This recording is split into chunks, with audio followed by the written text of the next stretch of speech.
What's up, Leafs Nation? Welcome back to another Leafs Nation After Dark, the first one of the 2024-2025 season. And yeah, it's not quite a regular season game. We're not kicking off game one here yet, but it still feels good to get on here and talk about Leafs hockey. Game 4 of the preseason.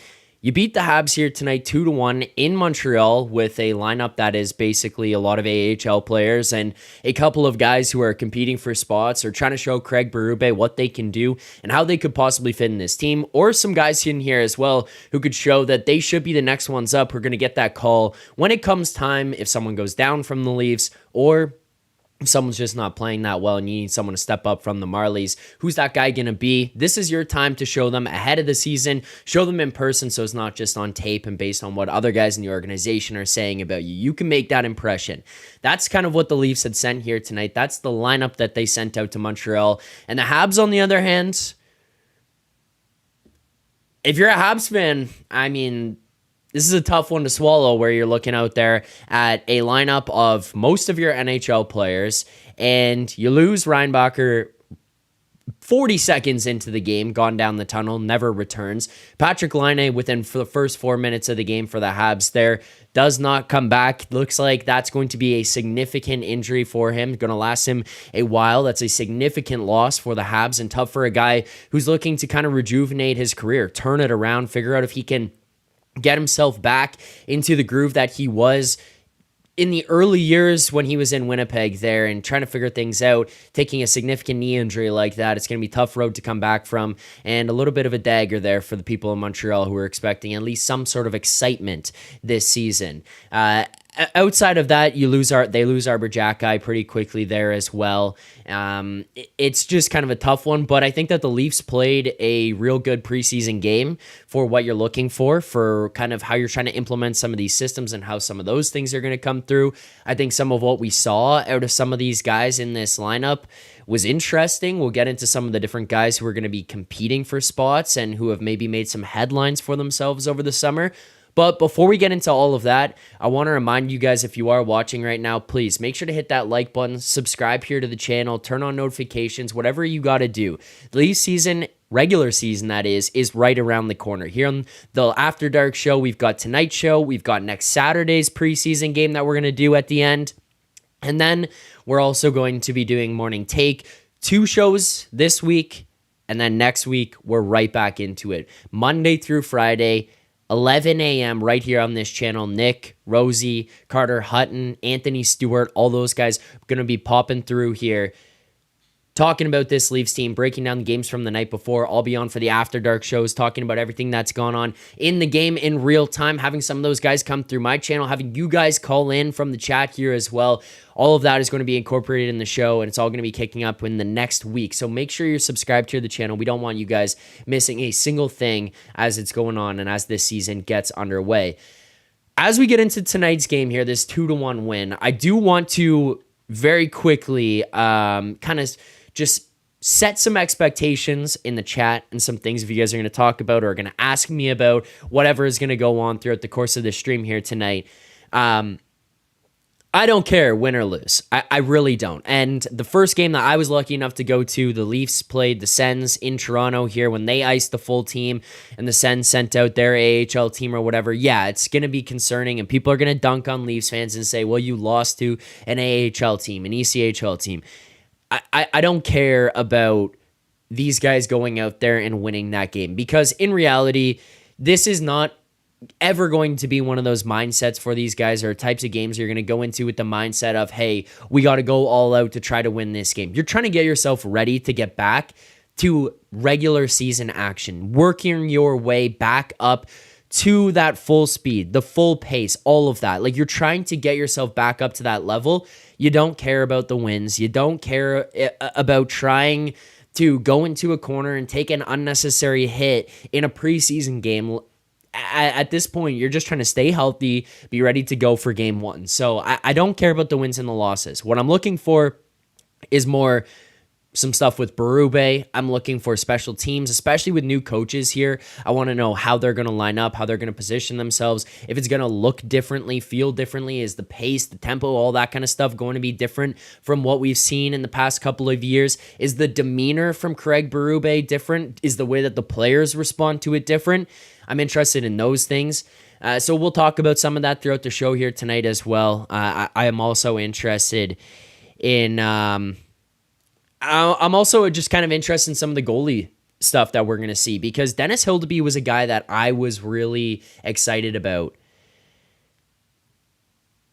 I think that this guy's going to be a legit disgusting goaltender here. I hope it's in Toronto. I hope it happens for this Leafs team, but I think he's going to do it in the NHL. He is a 6'7" goaltender off skates. He moves very well. He moves calmly. He looks poised in the net. At any point, he looks like he's just not fazed by anything that's going on. He played an incredible game here tonight.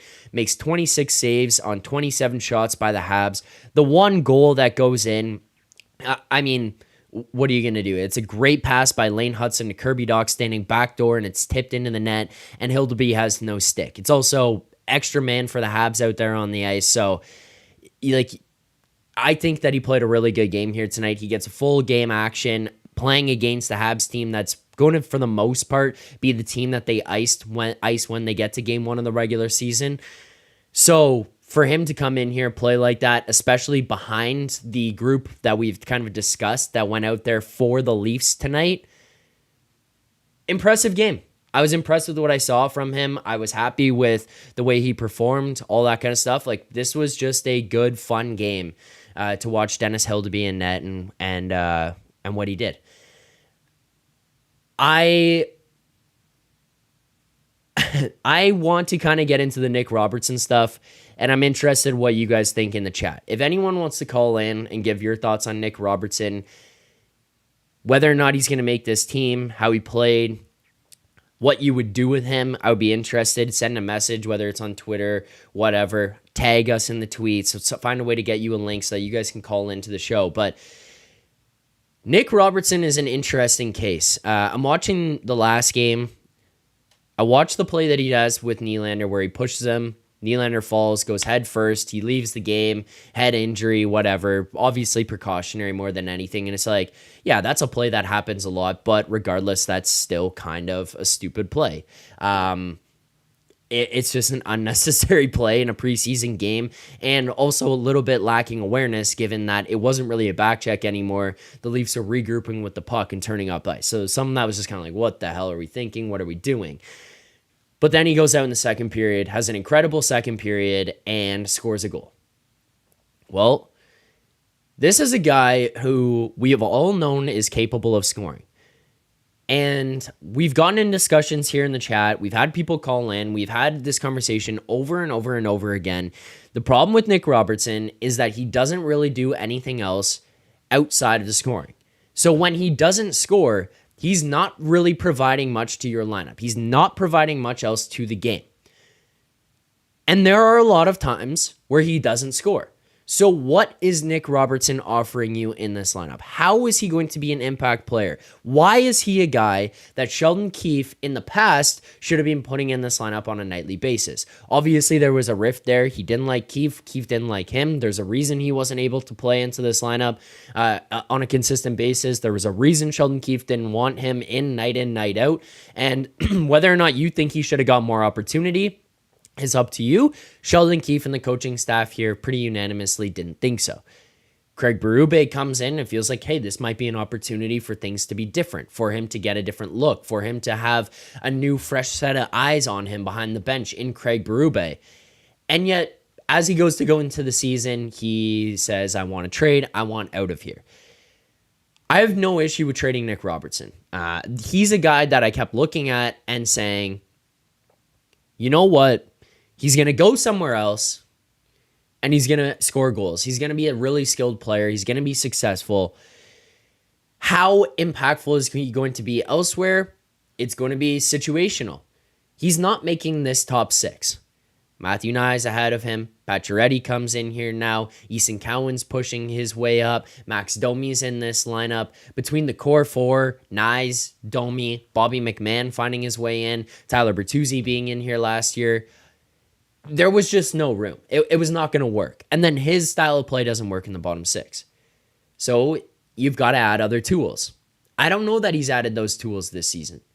I don't know that he's shown me enough to say, hey, he's changed as a player and added these things in order for us to say we've got to keep this guy and he's going to be a guy who can fit into our bottom six.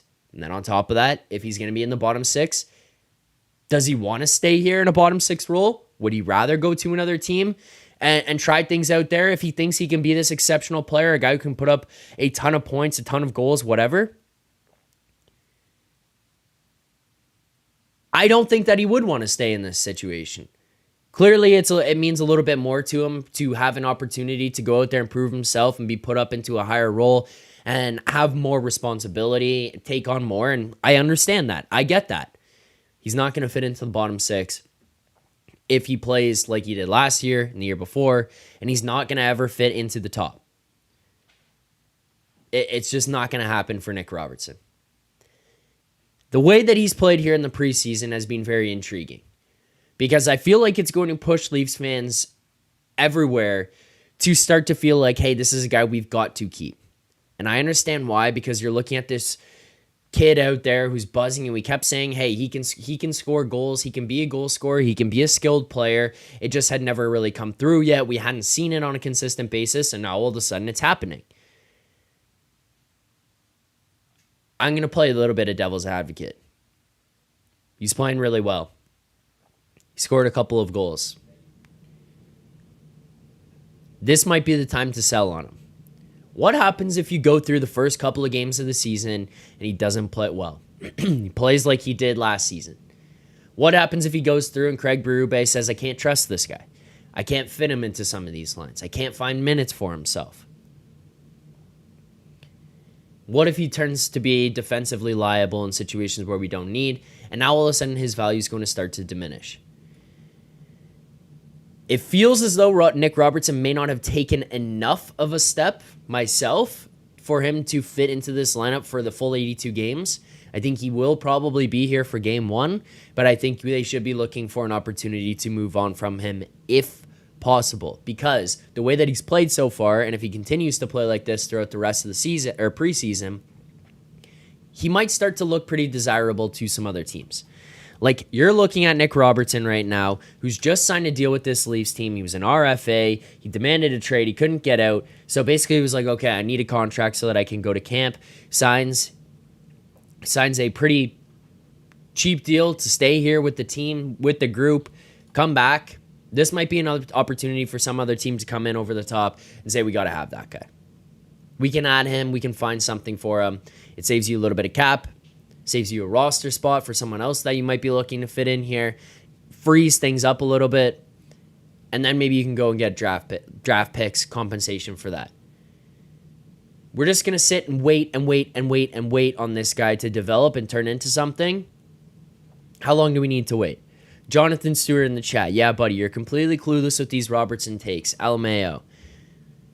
Jonathan, fair enough. This guy hasn't been able to get himself in the lineup since the day that he got here.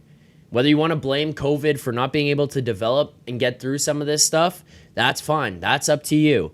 But he still has not shown this on a consistent basis since he got to this organization. He has not been able to stay healthy. He has not improved his defensive game. He has not added elements outside of scoring. And he does not score consistently enough for me. I see people in the chat saying he's matured, he's looked better. I agree with that. But Nick Robertson is the guy that gets sent down to the Marlies, says, F you, I shouldn't be here. I shouldn't be in this AHL. I need to go higher. I need to be in the NHL. I need to be in that roster. And then he gets up there and he can't stay consistently. He doesn't want to be here. He asked for the trade out. There is no guarantee that this guy has taken enough of a step for him to be here consistently. He's 23, has not developed the way that you need him to, He's duplicate player of what you've got here on this in this organization already. Why do you need more about that? Let's get into some other players. I kind of wanted to talk about the Robertson stuff and just what I saw. This was a good game for him tonight. I'm not trying to knock the guy for anything that he's done in the past couple of games and how he's been through the preseason so far. I think he's looked pretty good, but it's been scoring. He hasn't done other stuff. He hasn't added the other things to the game that I've been kind of looking for. I think it looks good for him to get those bursts and score those goals like that, to show that, hey, I can score goals. I can be a skilled player who can contribute offensively. But outside of that, it just feels like some of the stuff isn't there. And I know people in the chat are saying, oh, he's young, he's young, he's young. Guys, guess what? I'm sorry to say it. We're not here to fucking develop players anymore. This is year 9 of Austin Matthews, Mitch Marner, William Nylander, John Tavares. Austin Matthews is currently the same age as John Tavares was when he got here to Toronto. That's a depressing fact. There's no more waiting and developing and figuring it out. You either fucking make the lineup and play or you don't. And it doesn't matter anymore. You got to be ready to jump in. Where there's no more hang on. He wants to be traded. He's got some higher stock right now. I'm ready to move on if that's going to be the case. I just didn't want to come out here into the stream tonight and be talking about, hey, oh, wow, this guy looks great. He's worked himself into a lineup spot. Not quite there yet for me.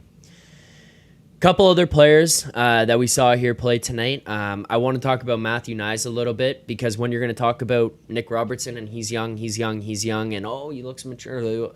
You want to talk about a guy who's maturing and actually looks like an NHL player and looks like he gets better every single day, becomes more and more ready to take steps and actually advance and make an impact in this roster, be a guy who can go into the playoffs and be an impact player, a guy who can go alongside Austin Matthews, Mitch Marner, Nylander, Tavares, whatever line you need for him, a guy who can maybe play on your second power play. It's going to be Matthew Knies. That guy's maturing. He's bigger, he's strong, he's physical. He's clearly going out there and playing like a leader on this team.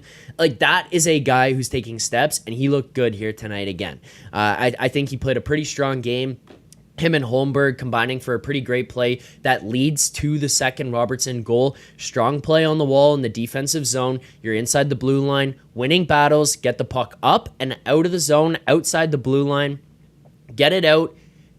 Holmberg makes a play up to Robertson. He goes in and scores the second goal, and then that's what tees you up to win the game. Just seeing these guys take the steps like that is what kind of leaves me off of some of these other guys, where you're looking at some of the other kids like Nick Robertson just saying, hey, that's not there. And I watch Matthew Knies mature the way that he has and at the speed that he has, and I see that, and it's like, that's what you're looking for out of these young guys. Not a project. You're not looking for projects. Looking for guys like Matthew Knies who are going and actually taking steps, doing it on their own, and being ready to go and making impacts in the lineup. He looks good. He looked good here again. He looks physically mature. He looks mentally, emotionally mature. And I liked what I saw out of him. I thought he was pretty funny as well when he goes in there and throws Mike Matheson into the goaltender and just says, screw it. Screw it. All right, we got a super chat. First one of the 2024-2025 season.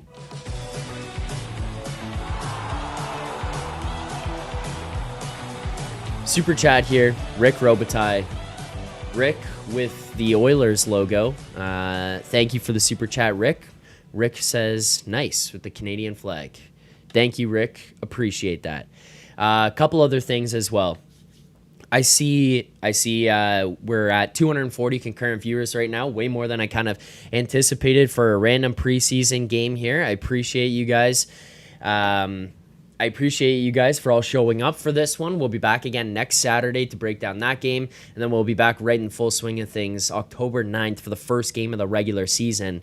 As well, another thing, if you're new here, if you've been here before, how this works, it's just something I was doing before. I brought it over to the Leafs Nation channel. We're keeping it going in the After Dark. Every 50 likes here on the stream, we do more smelling salts. I've got bottles of smelling salts. I've got a couple more bottles coming on the way here. We want to be doing these. Make sure they're fresh, powerful. Give me a little bit of a punch while you guys are watching.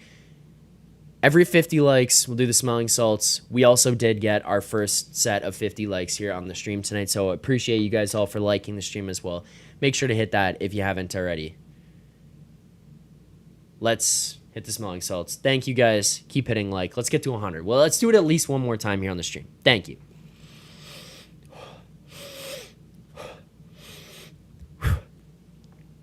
All right. There you go. There's the first ones. Okay.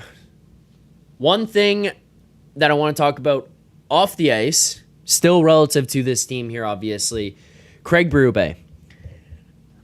Every time the camera cuts to him on the bench, he looks animated. He looks engaged. And I'm not saying this in a way to say that Sheldon Keefe wasn't engaged, but just watching how he interacts with the players. Maybe it's a preseason and he's just trying to do a lot more coaching. He's trying to teach these guys a lot, make sure the system's going to be in place, make sure everyone's buying into the system that he's got in place here. But the way that he kind of commands the bench, walks up and down, engages with people, interacts with the other coaches, interacts with the players on the bench is really a breath of fresh air from what I saw of Sheldon Keefe. Obviously, Sheldon Keefe was emotional. He was passionate. He was into it. He wanted to win. I'm not going to doubt any of that kind of stuff. But I saw clips of him in New Jersey from their preseason games that they've been playing. And Keefe is on the bench. He's kind of like he's going through it right now. They're having a tough time in New Jersey. But the camera cuts to him. He's over there. He's looking up at the ceiling. He's sighing. He's saying, "Oh, fuck, what's going on? Blah, blah, blah." Like, it's tough. I look at Berube, he's intense, he's fired up, he's getting these guys going, and it doesn't seem like he's flipping a switch to put on some type of act. I'm not saying that Keefe was putting on an act, but we would see him kind of do the Jekyll and Hyde where he'd be really nice, the players coach, and everyone loves him, and it's all shoulder pats and laughs and having a good time, and then it's like, oh my God, I'm so mad, I'm screaming at the ref, I'm kicked out of the game, or just screaming at the guys on the bench for something here and there, and then going into the media and apologizing, and it's back and forth, back and forth. Craig Berube is straight to the point. He's get it done, tell you what you need, tell you what he wants. If you don't do it, you're not going to play. You're going to lose. You're going to lose it. Like that's just how this guy handles his business, and it's fun to watch. I think we kind of went polar opposites when we had Mike Babcock to Sheldon Keefe. We went this guy who was an asshole, according to a lot of players on the team currently, on the team in the past. Players who have played for him before, like there's just been all these terrible stories about all the stuff going on. It's not been real good for him. And then you go to Sheldon Keefe and it's like, oh, this is nice. Like, yeah, he's creative. He's willing to do stuff. He changes the lines. Like, he's willing to change things up. He obviously wants to play the young guys more. And it's like, okay, well, maybe we went too far the other way because now we're sitting there being like, there's no discipline, feels like there's a lack of structure, or whatever it was. Maybe it was just the inmates running the asylum kind of feeling with these players. Now back to Berube, it's like he played in the league, he gets it, he was a tough guy, won a Stanley Cup in St. Louis, obviously knows what he's doing. He's been around the league for a long time. He's not coming in here as a first-time head coach like Keefe was when he came to this team. He's going to have a fresh set of eyes. He just seems like a no-nonsense type of guy, no BS, just straight to the point. And the way he's kind of conducting the bench back there has been extremely enjoyable to see. I've really liked it. On that point and of Berube and how things have looked for this team, it's a little bit difficult to tell with preseason and some of the guys in, some of the guys out, what's going on and who they're playing and whatever. But one thing I have really liked so far is the way that the penalty kill looks. It's not like we've had a huge issue with our penalty kill in the past. We have had some power play issues, especially when it comes to the playoffs, and it just kind of looks the same all regular season, and then it gets to the playoffs, and then it stinks, and then we've got a big mess on our hands. But the penalty kill has looked real enjoyable just by the way that they move, the way that they kind of are able to get in and out quickly and take away time and space for guys. They have set themselves up here now in a way where you're pretty much looking at a group that is getting into lanes, taking away lanes very, very quickly.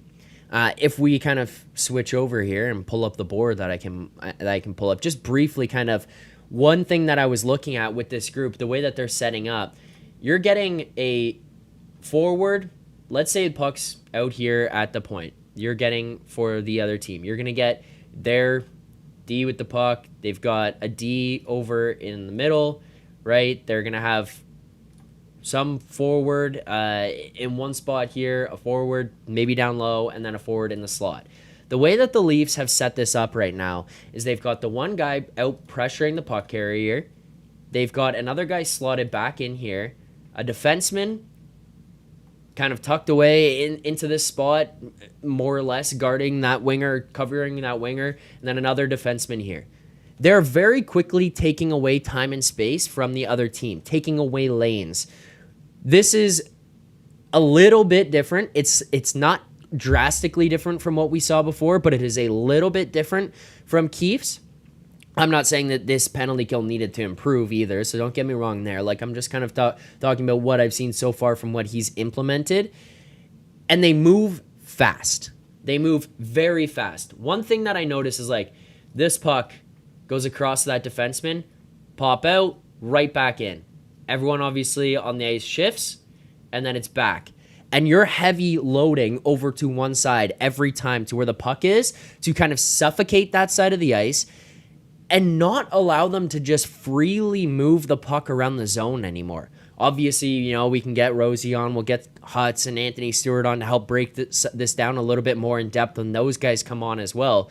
But the way that this is going for me that I'm watching is enjoyable because it feels more like what we see happen to the Leafs power play when they get to the playoffs. You get to the playoffs, and as soon as you get there, it is no time, no space. You can't do anything. You can't do everything you want where you can just walk around like you do in the regular season. Take your time, get the perfect shot, take the shot, and you've got guys like Nylander, Matthews, Marner, Tavares who are going to be able to bury because they're really good, really skilled players.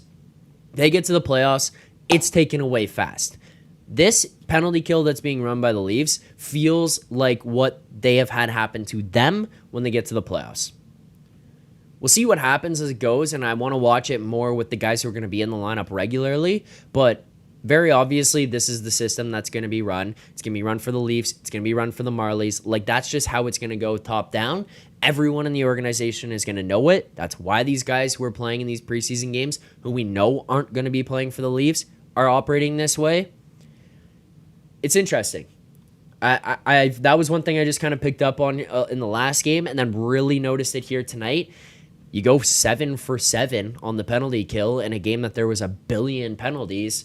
Yeah, that's good. Like, I enjoyed that. There's a positive from tonight as well. Power play, I'm not going to get into it too much. One thing that I have noticed a little bit is just they pass the puck with a little bit more of a purpose, which is something that we've had issues with this team in the past, where it feels like they're just passing for the sake of passing and like, take my time. Okay, I'm not going to shoot, so here, you have the puck. Like, you need to be passing the puck around with a purpose in mind. You need to be doing it with a little bit of intensity and a sense of urgency to make these things happen, to go and get it done. Like, you got to push, and then that opportunity will create itself because the other team is going to break down. Like what we saw on the Robertson goal, the way that the team was moving the puck around forced Montreal to collapse down, opens Robertson up for time and space, and he gets the shot off. Those are the types of things I'm talking about, where it's just moving around, but moving it quickly and moving it with the purpose causes the other team to make the mistake and open it up for you. You don't need to make the perfect play. You don't need to lollygag around until you want to get to that. You can just quickly jump in, make those passes happen, break down the other team, and then you score. Don't wait for them. Make it happen. Take it to them. Punch them in the mouth. Don't sit there and wait to be punched yourself. Other players. I wrote down a couple notes of some guys. We talked about Robertson, Knies.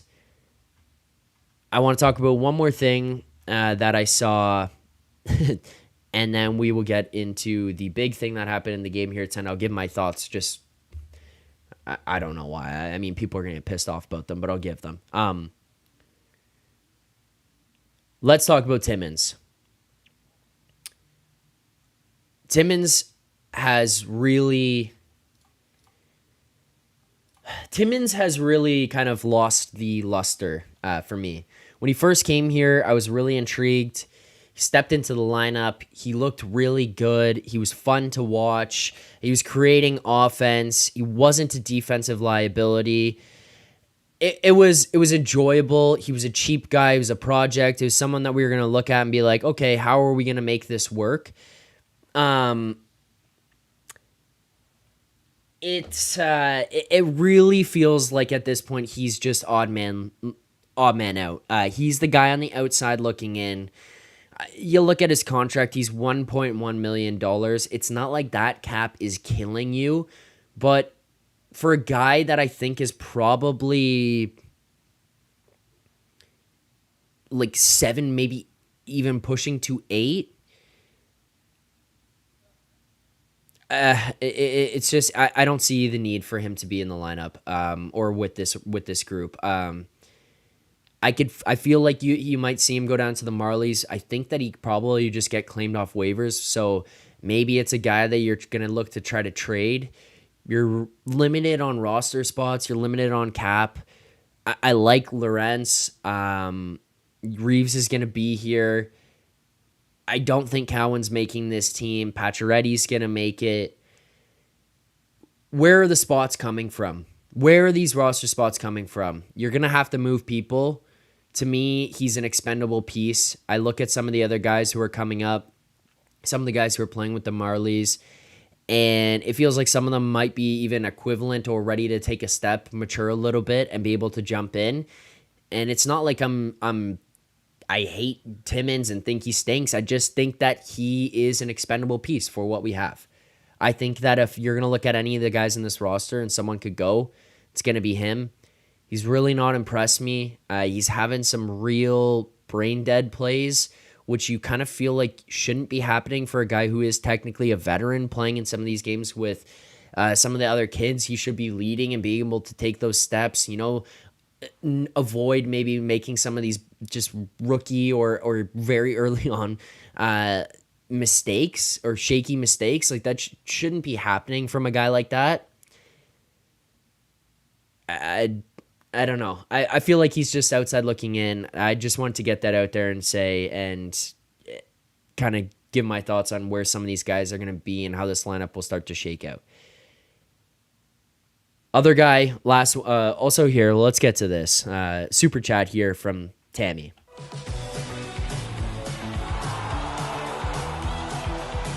Shout out to Tammy for the super chat. We appreciate it as always. Tammy, Zack, double fisting salts Phillips.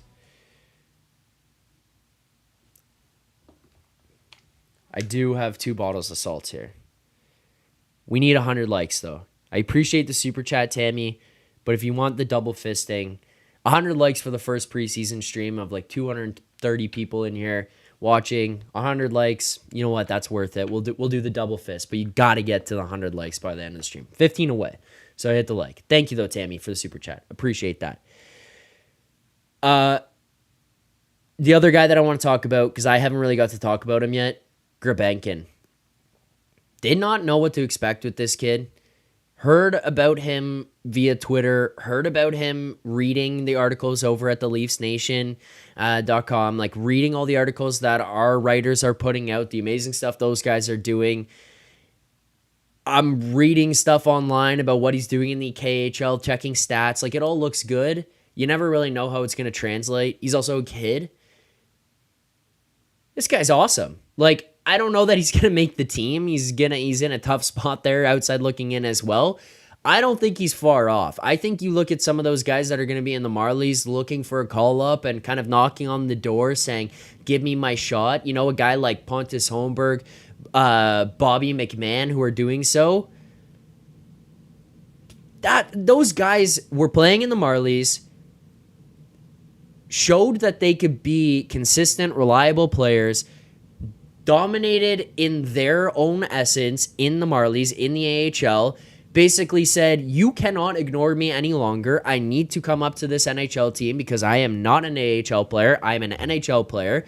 They get through the door, they get into the NHL, and they say, I'm here to stay. Bobby McMahon, contract extension. Like, these guys are showing, hey, I can come up, I can develop, I can make my way through the minors, and then I'm going to come onto that team. I just feel like we're right there with Grebenkin. I don't think he's making the team out of camp, and that's not a slight to him at all. It's tough for the guy, just given who he's got in front of him. But, you know, David Kampf goes down with an injury, Yarncroke, any of those guys, or you even got a top guy and one of those bottom guys has to push up. Now you need someone to come through. If he's out there with the Marlies, he's a guy that I'm looking at. How's he doing? How's he developing? Is he healthy? Is he maturing? Is he figuring out how to play a North American pro game? He's played the pro game in the KHL, but can he figure out the North American game? This guy's mean. He's not afraid of anybody. He goes out there and fights in the preseason game in Toronto, and he's firing up the crowd. Like, people are going nuts watching him. He's winning battles. He's a big guy, strong guy. It's fun to watch. It's fun to watch. Don't think he's making it. Don't think he's making it. But I do think. I do think he's pretty close. He's impressive. Okay, last thing that I want to talk about in the game, not player related. This is the thing that I think might piss people off. It is what it is. It's got to be discussed. It's just, there are a lot of people in the city of Montreal who are very, very upset here tonight. There are people in the city of Toronto who perhaps are in my apartment right now who are fans of the Montreal Canadiens who are very upset with what went on here tonight. I'm talking about Patrick Laine's injury. If you haven't seen it, credit to TSN for the clip that I'm about to quickly display onto the screen, and I will not do for a long period of time because, sorry, everyone at the Leafs Nation, I'm not trying to get us demonetized or taken off the internet, but this knee on knee, also tweeted out by our guy, the Golden Muzzy, Nick Alberga, this knee on knee obviously is going to have Laine out for a long period of time. I do not think that this was an intentionally dirty hit. I think that this was an accidental knee on knee. It is a tough play to watch. It's a tough thing to happen. I do not think that this was intentional. This is more so what I'm talking about. Look how Pare is approaching him from 10 feet away. The way that he's approaching Laine coming in. Laine's going outside across, and then as Pare goes to step up, he goes back in across Pare's body. Pare at no point sticks his knee out or anything. He's right there. It's an leaning into the hit. It's not sticking the knee out. It's sticking the body back in to try to make the hit. I agree that this is bad. It sucks. It probably should have been penalized. I think people in Montreal are ludicrous for thinking that this is like some lock him up, never let him play in the NHL type of play ever again. The follow-up to this would be, I do think that Arbor Jacki probably should have, or that guy, Pare should have fought Arbor Jacki. I understand why Jacki was pissed. I understand why he's going to go out there and fight. That's what he's got to do. That's his job. You can't let the wires cross like that, brother. If he's not going to fight you, he's not going to fight you. You can't just jump the guy, sling him to the ground, and start punching him in the back of the head like that. Like, you're going to do that, then you're going to go around screaming like a jungle man, go into the box, throwing everything. No shit, you got thrown out of the game, man. No, like, obviously. That's just dumb. To act like that, the refs are going to look at you acting like a psychopath. They're going to see what you just did. Even if they were going to have the slightest bit of leniency on what they were going to do and how they're going to penalize you, seeing you in the bench, throwing your stuff around and going nuts, screaming F you, F you, F you, like you're a loser, it's not going to help your situation. I think that that's just a wires crossed. You're like a little bit of a lunatic move. I understand why he's going to go out there and defend his guy and step in, but I mean, that was nuts. You just went nuts. 243 viewers, 110 likes here on the stream. Thank you, everyone. Tammy, thank you again for the super chat. You wanted double fisting. Ugh. All right.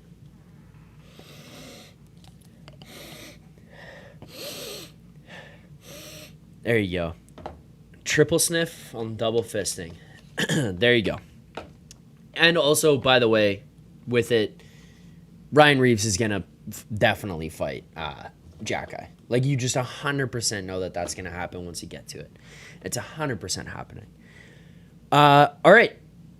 I think we'll kind of wrap it up here. We got 2 segments. If you watch the show, you know what's going on. You know how it goes. If you're new to it, we have 2 closing segments: grades of the game and play of the game. As we get through them, I want you guys to send yours first, but I'll give my grade of the game, and then we can do play of the game, and then we get out of here. That's how this show finishes. Also, tonight, obviously, preseason. A lot of you guys showed up, a lot more than I expected, so thank you all. Appreciate that. Appreciate the support. But we will have callers in the future. Obviously, Nick, Rosie, Hutz, Stewie, those guys will come through here. They'll talk about the games, help break them down in the After Dark show, help break down everything that's going on. But this is a fan show. This is a chat show. When I started doing this, I wanted to do it like the old school Leafs talk radio, you know, tuning in after the game, hearing people call in, be pissed off about guys on certain lines, being on all that kind of, just being furious at coaches and lines and goaltenders. That's what I wanted to hear. I wanted the fans, I wanted to hear the radio hosts, and I wanted to open that up and have people be involved. So going forward, we want you guys to call into the show. We want you to be a part of it. We want you to jump in and give your takes, give your opinions, all that kind of stuff. We'll figure out a way to open up a line to get you guys the link so you can call in the future. Obviously, didn't have any here tonight. Understood. But that's where it's at. Let's get to the grades of the game. Let's start there. I don't have an animation for it yet, unfortunately, but grades of the game. Grade of the game for me tonight,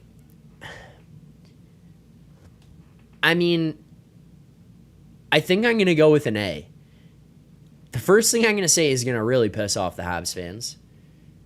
But, like, you're looking at a game tonight between a Leafs team that's sending out mostly AHL players, a couple of veterans, against a Habs team that's full-blown, that's their NHL roster for the most part.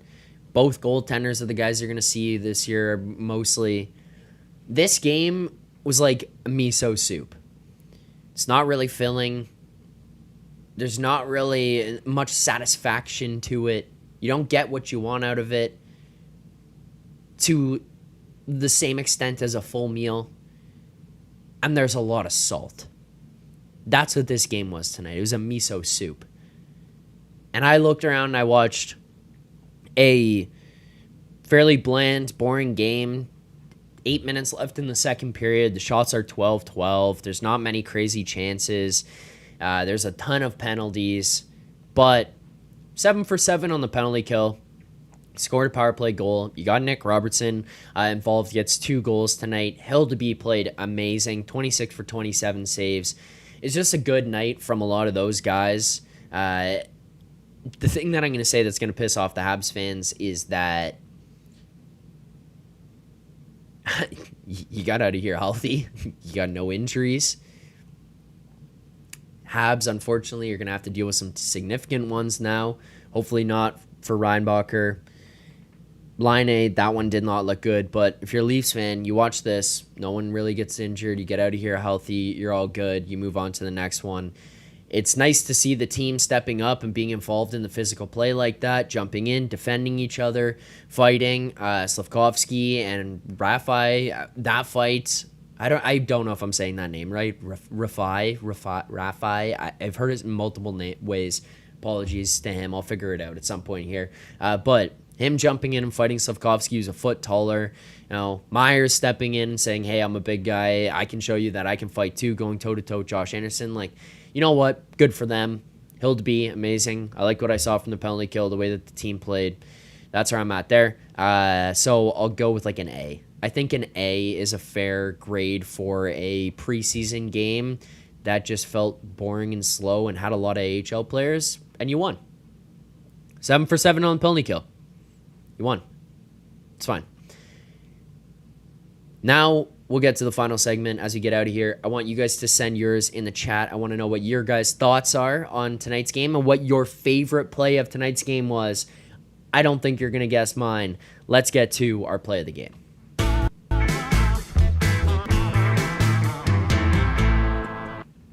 Play of the game for me, Hildeby cross-ice save on Cole Caulfield. You just made it 2-0. You come back down the other way. Great pass across. I think it was Laine Hudson who slips the puck, or it was Slafkovsky who slips the puck through to Caulfield. Back door on the other side. He takes a one-time shot. Hildeby slides across, makes the glove save. It's a guy who played really good all night. I was impressed with his demeanor. I was impressed with his poise. I was impressed with the way that he just kind of handles himself. And then to make that save in that period of time during the game when you've just taken that 2-goal lead, it could have flipped very quickly. You make it 2-0. It goes to 2-1. You're in Montreal. Cole Caulfield scores. They're going to get fired up. They're going to get really excited. They're going to start pushing momentum and energy behind, maybe be able to mount some type of comeback or be able to put a lot more pressure on you. He gets across and makes that save. He does it calmly. He does it smoothly. He's not flailing around the net like goaltender we've seen here in the past 2 years with this team. He's just kind of poised. Gets across, makes the save. He's fun to watch. I feel like this guy's going to be up with this team very soon, and it's going to be interesting to see what he does with the opportunity. You know, we've had Joseph Woll not deal so well with injuries in the past. I hope he stays healthy. I hope Stolarz stays healthy, but if this kid plays like that and develops at the rate that he was developing last year in the minors, you're going to have to make some type of decision. You're going to have to do something about it. And it'll be a good problem to have if you've got 3 goaltenders who are going. And he looked good. That save was awesome to me. So that's my play of the game. But that'll do it for me for the show here tonight. I appreciate everyone who tuned in. I appreciate everyone who watched, who liked, subscribed, the super chats here as well. Thank you guys so much for participating. This is the first one. I didn't do too much promo, but thank you guys. If you haven't already, make sure to subscribe to the channel. Hit the like button on your way out. Turn on notifications. I will be back with you twice this week. Myself and Rosie, I think both times. The best producer in the game, producer Vic, as well, alongside us there. So we'll be back this week twice for Leafs Morning Take. I'll be back Saturday night for the next preseason post-game show, the After Dark show. And then following that, Monday, Tuesday, I will be hosting. Nick comes back on Wednesday, and we are off to the races. Wednesday night, I believe, October 9th, first game of the regular season. We'll be back here breaking it all down. This has been another edition of Leafs Nation After Dark. Donnie, maybe. Thank you all for tuning in. Make sure to hit that like button. Subscribe to the channel. We appreciate the support. Appreciate you guys all for tuning in. Look forward to seeing you guys, I think, on Tuesday for Leafs Morning Take. See you there. Thank you for watching. And as always, keep believing. For more content just like this, including game previews, post-game live shows, Leafs Morning Take, Monday through Friday with Nick Alberga and Jay Rosehill with special guests, as well as instant reaction videos. Make sure to be subscribed here to the Leafs Nation YouTube channel. Turn on notifications so you don't miss anything, and drop a like.